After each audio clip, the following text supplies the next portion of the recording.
Bismillahirrahmanirrahim. Assalamualaikum warahmatullahi wabarakatuh. Saya akan menjelaskan tentang psikologi analisa. Sigmund Freud. Sigmund Freud adalah seorang psikolog yang berpengaruh pada perkembangan psikologi. Sigmund Freud lahir di Republik Ceko pada 6 Mei 1856. Setelah 4 tahun dari kelahirannya, dia pindah ke Vienna di Austria. Dan dia banyak melakukan praktiknya di kota tersebut, walaupun katanya Sigmund Freud ini kurang begitu suka dengan kota tersebut. Nah, Freud adalah siswa yang berprestasi dari sejak kecil. Dan dia tertarik pada riset neuropsikologi. Tapi karena Freud adalah seorang Yahudi, kondisi sosial politik di Vienna hanya memungkinkan ada untuk mengambil 2 jurusan, antara hukum dan kedokteran. Dan akhirnya Freud memilih jurusan kedokteran. Namun, Freud masih tetap bisa mengejar passionnya di neurologi. Nah, dan disinilah terjadi kejadian penting, yaitu Freud bertemu dengan Joseph Breuer. Joseph Breuer adalah seseorang yang sedang menangani pasien histeria, yaitu Anao. Anao mengalami banyak sekali gejala, yaitu sampai ia tidak bisa jalan karena kakinya itu lumpuh. Dan menariknya, pada saat Anao bertemu dengan Freud, Anao diinstruksikan untuk menceritakan pengalaman masa kecilnya dengan ayahnya.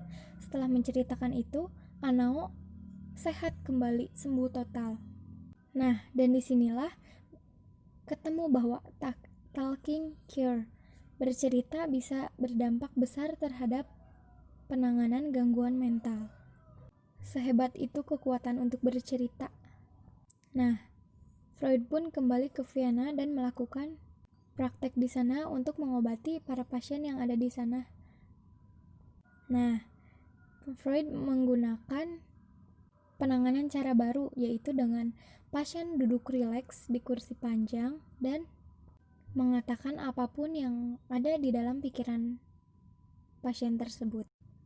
Teori kompleks Oedipus. Freud menganalisis diri ketika menghasilkan terobosan teoretis apapun, tetapi berfungsi untuk mengkonfirmasi banyak gagasan teoritis yang ia temukan sebelum analisis dirinya dimulai. Jadi, apa nilai ilmiah Freud yang sebenarnya? Self-analisi. Analisi di akhirnya memungkinkan dia untuk mengkonfirmasi dari pengalamannya sendiri betapa sangat luasnya peluang yang ada di dalam normal masa kanak-kanak untuk aktivitas seksual traumatis dan spontan. Pada saat yang sama, analisis diri memungkinkan Freud untuk memperluas pemahamannya secara signifikan tentang berbagai relasi psikologis dan pengalaman seksual awal tersebut. Teori psikopatologi hidup setiap hari.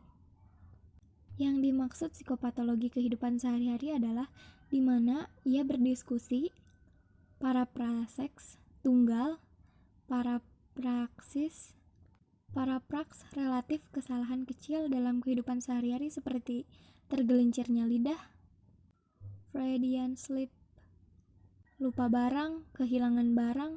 Menurut Freud, semua perilaku dimotivasi jadi bagian adalah sah untuk mencari penyebab dari semua perilaku normal atau abnormal. Freud's fate. Freud menderita kanker di tahun-tahun terakhir kehidupannya. Freud terus-menerus menjadi sangat produktif, namun ketika Nazi menduduki Austria 1936, situasinya menjadi sangat genting. Akhirnya Sigmund dan Anna Freud, putrinya, untuk pertama kali melakukan perjalanan ke Paris. Setelah itu lanjut ke London dan Freud diterima dengan baik di Inggris. Meskipun sangat menderita, dia terus menulis, menemui para pasien, dan kadang-kadang menghindari pertemuan London Psychoanalytic Society. Pada 28 Juni 1938, 3 sekretaris dari London Royal Society dibawa ke Freud's rumah Kitab Suci Serikat untuk tanda tangan. Di antara tanda tangan lain dalam buku itu adalah tanda tangan Newton Darwin dan Darwin. Freud dulu sangat senang. Di London itulah Freud menyelesaikan buku terakhirnya. Dan dia meninggal pada tahun yang sama, tepat pada usia 83 tahun. Freud mengalami koma sehingga dia tidak bangun. Dia meninggal pada pukul 3 pagi 23 September 1939. Dalam karya itu, Freud menggambarkan ciri-ciri berikut pada orang-orang non-neurotik. Kesan yang mereka berikan adalah dikejar oleh nasib yang ganas atau dirasuki oleh kekuatan daemonik. Tetapi, psikologi analisis selalu mengalami pandangan bahwa nasib mereka sebagian besar diatur sendiri dan diterima dan ditemukan oleh kekanak-kanakan awal atau ditentukan dari sejak dini oleh kita sendiri. Mempresentasikan tentang subbab dari materi psikoanalisis. Yang pertama ada evaluasi teori Freud, yaitu kritik dan kontribusi. Kritik umum Freud dan teorinya meliputi: pertama, metode pengumpulan data Freud menggunakan pengamatannya sendiri terhadap pasiennya sebagai sumber datanya yang utama. Yang kedua, dogmatisme, yaitu Freud melihat dirinya sendiri sebagai pendiri dan pemimpin gerakan psikoanalistik. Yang ketiga, penekanan berlebih pada seks. Ada pula kontribusi Freud pada psikologi. Yang pertama, perluasan domain psikologi. Yang kedua, memahami perilaku normal. Yang ketiga, generalisasi psikologi ke bidang lain. Yang kedua, ada di luar Freud. Beberapa anggota lingkaran dalam Freud memutuskan untuk memisahkan diri karena mereka ingin memajukan ide-ide mereka sendiri. Lalu di luar Freud juga, suara perempuan ditambahkan kepaduan suara psikoanalisis. Yang ketiga, ada Anna Freud. Anna Freud merupakan juru bicara psikoanalisis setelah ayahnya meninggal. Dia juga menerapkan psikoanalisis terhadap anak-anak. Dalam analisanya terhadap anak-anak, pendekatan Anna Freud untuk memahami anak-anak menekankan fungsi ego dan minatnya pada psikologi ego. Selanjutnya ditunjukkan oleh analisisnya tentang mekanisme pertahanan ego. Salah satu pengikutnya adalah Erik Erikson yang mengembangkan file model rentan hidup pembangunan. Selanjutnya ada Carl Jung. Carl Jung adalah pengikut awal Freud, akhirnya memutuskan hubungan dengannya. Jung menggambarkan dua orientasi umum sifat, yaitu introvert dan extrovert. Orang yang introvert cenderung pendiam, imajinatif, dan lebih tertarik pada ide daripada berinteraksi dengan orang lain.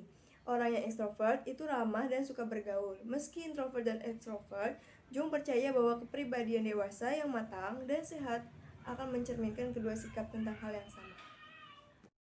Lalu ada Alfred Adler.